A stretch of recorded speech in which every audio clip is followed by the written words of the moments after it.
हाल ही में social media और कुछ यूट्यूब चैनलों पर एक वीडियो तेजी से वायरल हुआ है, जिसमें दावा किया जा रहा है कि पकड़े जाने के बाद भी एक अकेले भारतीय फौजी ने पूरे पाकिस्तान के आतंकियों को ठोक डाला और ये सब हुआ पहलगाम में ऑपरेशन सिंदूर के दौरान। लेकिन सवाल ये है कि क्या ऐसा कोई ऑपरेशन वाकई में हुआ? क्या किसी फौजी ने सच में पकड़े जाने के बाद भी अकेले मोर्चा संभाला? क्या सेना या सरकार ने इस बारे में कोई जानकारी दी? इस तरह के टाइटल्स भावनात्मक रूप से लोगों को जोड़ने के लिए बनाए जाते हैं, लेकिन जिम्मेदारी के साथ जब हम जांचते हैं तो इसके पीछे की हकीकत बिल्कुल अलग निकलती है। इसलिए जरूरी है कि हम आगे जाकर सच को तलाशें और बिना किसी भावना में बहकर यह समझें कि क्या वाकई कोई ऑपरेशन सिंदूर इस तरह से हुआ था, और अगर हाँ, तो क्या उसमें ऐसा कोई अकेला फौजी वाकई मौजूद था जिसने सबको ठोका? सोचिए, एक भारतीय फौजी दुश्मन के इलाके में घिर चुका है, चारों तरफ से घातक हथियारों से लैस आतंकी, मगर फिर भी उसने हार नहीं मानी, बल्कि अकेले ही सबको ठोक डाला। नामकरण सिंदूर। प्रधानमंत्री नरेंद्र मोदी ने इस अभियान का नाम सिंदूर रखा, जो हिंदू महिलाओं के माथे पर लगाया जाने वाला प्रतीक है। यह नाम उन महिलाओं के सम्मान में रखा गया जिन्होंने पहलगाम हमले में अपने पति या परिवार के सदस्यों को खोया था। ऑपरेशन सिंदूर भारतीय सशस्त्र बलों द्वारा 7 मई 2025 को शुरू किया गया एक सटीक और सीमित सैन्य अभियान था, जिसे 22 अप्रैल 2025 को जम्मू कश्मीर के पहलगाम में हुए आतंकवादी हमले के प्रतिशोध में अंजाम दिया गया था। हमला पहलगाम 22 अप्रैल 2025 बाईसारण घाटी, जो पहलगाम के पास एक लोकप्रिय पर्यटन स्थल है, में 5 आतंकवादियों ने हमला किया, जिसमें 26 निर्दोष पर्यटक मारे गए। हमलावरों ने सैन्य वर्दी पहन रखी थी और M4 कार्बाइन और AK-47 जैसे हथियारों से लैस थे। हमले के दौरान एक स्थानीय मुस्लिम पोनी ऑपरेटर सैयद आदिल हुसैन शाह ने पर्यटकों की रक्षा करने की कोशिश की और हमलावरों से भिड़ते हुए शहीद हो गए। ऑपरेशन सिंदूर 7 मई 2025। इस हमले के 15 दिन बाद भारतीय सेना, नौसेना और वायुसेना ने मिलकर ऑपरेशन सिंदूर को अंजाम दिया। यह अभियान रात 1:05 पर शुरू हुआ और 1:30 पर तक चला, कुल 25 मिनट की अवधि में। इस दौरान पाकिस्तान और पाकिस्तान अधिकृत कश्मीर POK में स्थित 9 आतंकवादी शिविरों को निशाना बनाया गया, जिनमें लश्कर-ए-तैयबा और जैश-ए-मोहम्मद जैसे संगठनों के प्रशिक्षण केंद्र शामिल थे। परिणाम: लगभग 70 आतंकवादी मारे गए और 60 से अधिक घायल हुए। ऑपरेशन सिंदूर में इंडियन आर्मी, एयरफोर्स और नेवी के संयुक्त बलों ने हिस्सा लिया था, जो इसे एक ट्राई फोर्स ऑपरेशन बनाता है। इस अभियान के दौरान सीमा पार स्थित लगभग 9 आतंकी ठिकानों को बड़े पैमाने पर तबाह किया गया। रणनीति और सावधानी: भारत ने इस अभियान को मापा हुआ, गैर उत्तेजक और जिम्मेदार करार दिया, जिसमें पाकिस्तानी सैन्य ठिकानों या नागरिक क्षेत्रों को निशाना नहीं बनाया गया। इसका उद्देश्य केवल आतंकवादी बुनियादी ढांचे को नष्ट करना था। तकनीकी सहायता: इस अभियान में भारत के स्वदेशी विकसित आकाश मिसाइल और आत्मघाती ड्रोन का उपयोग किया गया, जिसे इसरो के उपग्रहों द्वारा प्रदान की गई वास्तविक समय की खुफिया जानकारी से सहायता मिली। वीडियो और दृश्य: भारतीय सेना ने इस अभियान का एक वीडियो भी जारी किया, जिसमें ड्रोन हमलों और सटीक हवाई हमलों के दृश्य शामिल हैं। सिंदूर से जुड़ी कई अफवाहें और एग्जैजरेटेड क्लेम्स सोशल मीडिया और कुछ अनजाने स्रोतों पर फैल रही हैं, जिनमें सबसे ज्यादा चर्चित दावा है कि एक अकेले फौजी ने पूरी टीम को मार गिराया। इस दावे की सत्यता पर गहराई से नजर डालने पर कई तथ्य सामने आते हैं जो इसे खारिज करते हैं।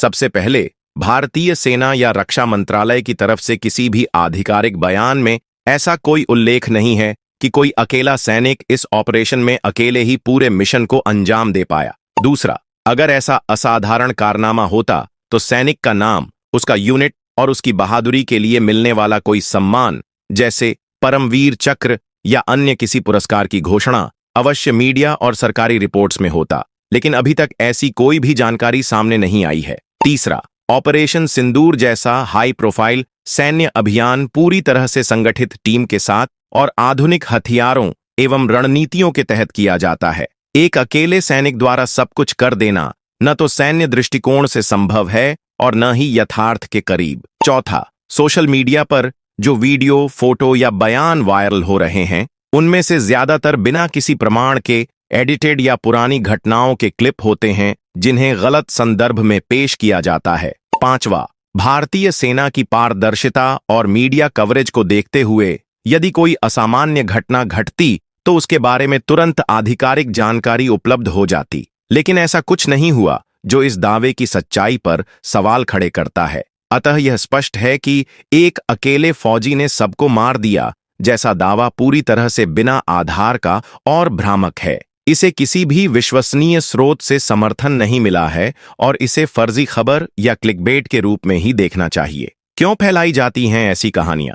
सोशल मीडिया के जमाने में भावनाओं का इस्तेमाल किसी भी खबर या कहानी को तेजी से वायरल करने का सबसे असरदार तरीका बन गया है। खासकर जब बात पेट्रियोटिज्म यानी देशभक्ति की हो तो लोग बेहद संवेदनशील हो जाते हैं। ऐसे में कुछ लोग या ग्रुप जानबूझकर ऐसे हीरोइक बट फेक किस्से बनाते और फैलाते हैं जिनमें एक अकेले फौजी की बहादुरी दिखाकर जनता के दिलों को छू लिया जाता है। इसका एक बड़ा कारण है कि ऐसे किस्से लोगों में देशभक्ति की भावना को बढ़ाते हैं, जिससे उन्हें समर्थन ज्यादा मिलती है। लेकिन असल में ये किस्से कई बार गलत सूचना फैलाने और भावनाओं का दुरुपयोग करने के लिए बनाए जाते हैं। दूसरा, ऐसे फर्जी नाटकों से असली मुद्दों और गंभीर विषयों से ध्यान हटाया जाता है। जैसे अगर किसी हमले में सुरक्षा व्यवस्था फेल हो गई हो तो जनता का ध्यान उस चूक की बजाय इस नायाब कहानी की तरफ मुड़ जाता है। तीसरा, इन कहानियों से सरकार या सुरक्षा एजेंसियों की आलोचना से बचाव होता है।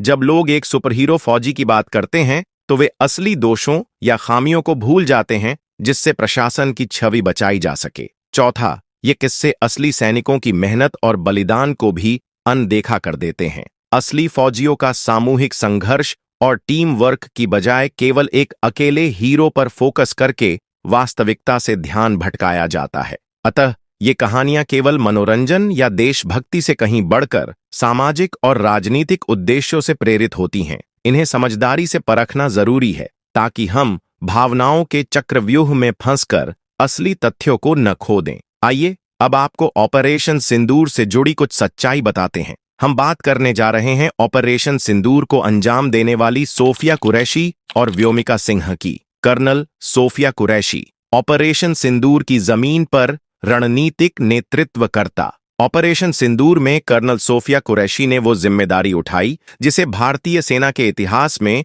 अब तक बहुत कम महिला अधिकारियों ने निभाया है। उन्होंने न सिर्फ ग्राउंड कमांड संभाली बल्कि इस पूरी सर्जिकल स्ट्राइक को लॉजिस्टिक, इंटेलिजेंस और टैक्टिकल लेवल पर एक साथ समन्वित किया। उनकी योजना के अनुसार ऑपरेशन 3 चरणों में बटा गया। पहला, इंटेल इकट्ठा करना और दुश्मन की लोकेशन की पुष्टि करना। इसके लिए उन्होंने अपनी टीम को हाईटेक सर्विलांस उपकरणों और स्थानीय संपर्कों के माध्यम से काम पर लगाया। ड्रोन फुटेज, सैटेलाइट मैपिंग और एलओसी के पास के गांवों से प्राप्त जमीनी रिपोर्ट्स का विश्लेषण उन्हीं की निगरानी में हुआ। दूसरा चरण था एलओसी क्रॉसिंग और इन्फिल्ट्रेशन। उन्होंने एक ऐसा मार्ग चुना जहां पाकिस्तानी रडार की निगरानी सबसे कम थी। इस हिस्से में उनका अनुभव बेहद अहम साबित हुआ क्योंकि उन्हें 2016 के यूएन मिशन में भी उच्च स्तरीय ग्राउंड मूवमेंट्स का अनुभव मिल चुका था। तीसरा और निर्णायक चरण था सटीक स्ट्राइक और टारगेट न्यूट्रलाइजेशन।